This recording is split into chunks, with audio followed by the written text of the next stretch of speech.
আমি Joyee. Welcome to my mini blog. আজ ছিল গুরু পূর্ণিমা। তো সকালবেলা ঘুম থেকে উঠেই দেখলাম অনেক দিন পর সূর্যি মামার দেখা পাওয়া গেছে। টানা কদিন যাবৎ এত বৃষ্টি হচ্ছে, যাই হোক অন্তত রোদের দেখাটা পাওয়া গেল। আর আজ যেহেতু গুরু পূর্ণিমা ছিল, তাই মা আজ মুড়ি খেতে বারণ করেছিল।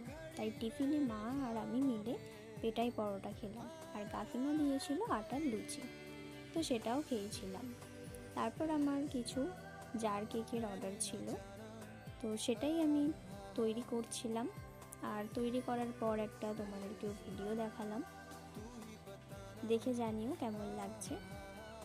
আজ আর সেরকম অর্ডার ছিল না, তো এটুকুই ছিল। তারপর বাইরে বেরিয়ে দেখলাম পুরো আকাশ জুড়ে মেঘ করে গেছে, আর তারপর যেটা হয় ঝমঝমিয়ে বৃষ্টি। তো সেই ক্লিপটা নেওয়া হয়নি। আর আজকে লাঞ্চে ছিল মায়ের হাতের গোলা রুটি, আর ছিল গরম গরম আলু ভাজি।